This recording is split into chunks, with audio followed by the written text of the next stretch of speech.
Assalamualaikum warahmatullahi wabarakatuh. Alhamdulillahirabbil alamin. Wassalatu wassalamu ala asyrafil anbiya'i wal mursalin wa ala alihi wa sahbihi ajma'in wa ba'd. Pemirsa rahimakumullah, kita bersyukur kepada Allah Subhanahu wa taala bahwa kita masih diberikan kesehatan, keafiatan, sehingga secara fisik kita masih dapat melaksanakan rangkaian ibadah kita di dalam bulan Ramadan yang suci ini. Pemirsa, kita pahami bahwa ada 3 tingkatan puasa kita. Tingkatan yang pertama yang paling sederhana adalah puasa awam, yaitu menahan diri dari makan, minum, dan melaksanakan sesuatu terkait dengan syahwat. Kemudian yang kedua adalah puasa khusus. Itu sudah meningkat sedikit karena kita mencegah anggota tubuh kita, pikiran kita dari perbuatan dosa.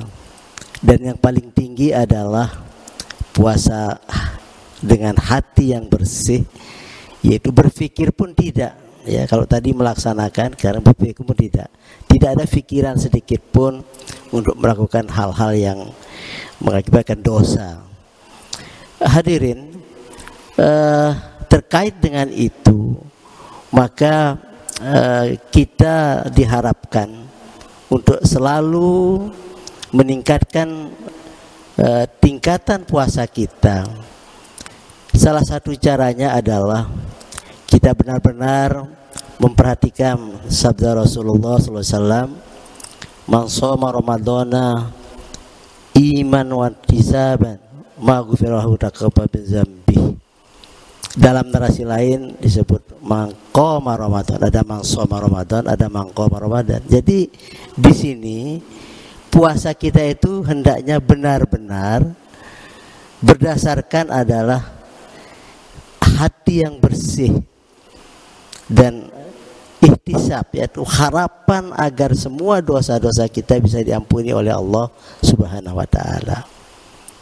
Nah, hati yang bersih itulah yang menyebabkan kita akan bisa melaksanakan ibadah puasa kita itu dengan tingkatan yang khusus atau super khusus tadi. Ada 4 hal ya yang menyebabkan hati manusia itu kotor atau tidak bersih. Yang pertama adalah kecenderungan untuk tidak mau dilampaui orang lain. Sayalah yang paling hebat, saya yang paling bisa, saya yang paling semuanya. Pantang terlampaui, pantang terlintasi oleh orang lain. Yang kedua adalah pantang kita kekurangan. Saya tidak kekurangan, tidak seperti dia, tidak mau kurang daripada orang lain, tanpa lemah, seolah kita yang paling kuat. Ya, kita yang paling kuat. Dan yang terakhir adalah kita yang tidak mau kalah. Ya, dalam setiap kompetisi kita itu paling menangan lah. Nah, 4 sifat dasar inilah yang menyebabkan atau menimbulkan penyakit-penyakit hati seperti ujub, hasyad, ya, dengki, iri hati, loba, tamak, dan sebagainya itu. Yang kalau kita perhatikan itu sungguh satu saja sikap ini atau karakter ini yang ada pada kita luar biasa. Bagaimana mungkin kita bisa melakukan ibadah puasa dengan sungguh-sungguh? Mana mungkin kita bisa tingkatkan kualitas puasa kita? Satu saja. Bahkan banyak sekali, ada sekitar 10 gitu turunan karakter yang jelek dari 4 sifat dasar yang saya sebutkan tadi. Nah, apabila ini kita pelihara sifat jelek ini, maka akan berujung kepada 3 sifat yang sangat-sangat mencelakakan manusia. Sifat pertama adalah dendam. Karena dia dilintasi, dilewati orang-orang lain, dia dikalahkan oleh orang lain, maka dia dendam, berusaha balas dendam. Lalu karena balas dendam, dia akan menimbulkan permusuhan. Tidak ada satu dendam pun yang dia diikuti oleh permusuhan. Ketika permusuhan telah terjadi, maka kerusakan yang akan terjadi. Jadi dendam, permusuhan, kerusakan ini adalah yang sebagai ikutan dari sifat-sifat dasar tadi.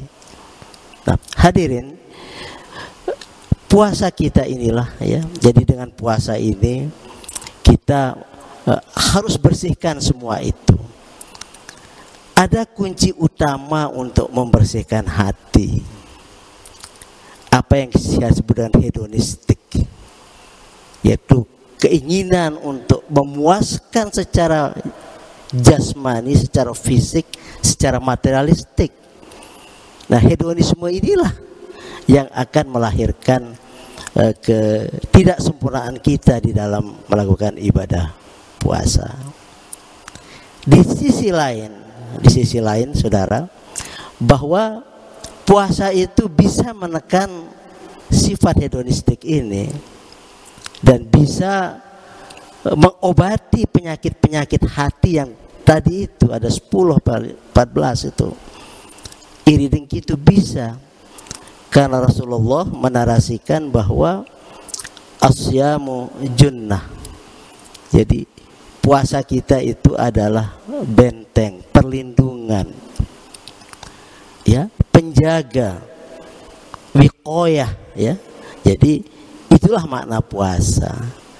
Nah, mudah-mudahan saudara-saudara dengan melakukan ibadah puasa kita dengan imanan dan penuh ihtisab, maka kita akan beroleh suatu banyak keberuntungan. Dalam salah satu hadis yang diriwayatkan oleh Bukhari, Rasulullah menarasikan bersabda bahwa di surga itu ada satu pintu yang disebut pintu Ar-Rayyan, yang khusus disediakan bagi orang yang benar-benar melakukan puasa. Tidak ada orang lain pun selain yang berpuasa yang dapat masuk ke surga melalui pintu Ar-Rayyan. Dan pintu itu akan ditutup setelah semua orang yang berpuasa masuk ke dalamnya. Mudah-mudahan kita bisa menggapainya. Terima kasih. Wallahu muwaffiq ila aqwamit thoriq. Wassalamualaikum warahmatullahi wabarakatuh.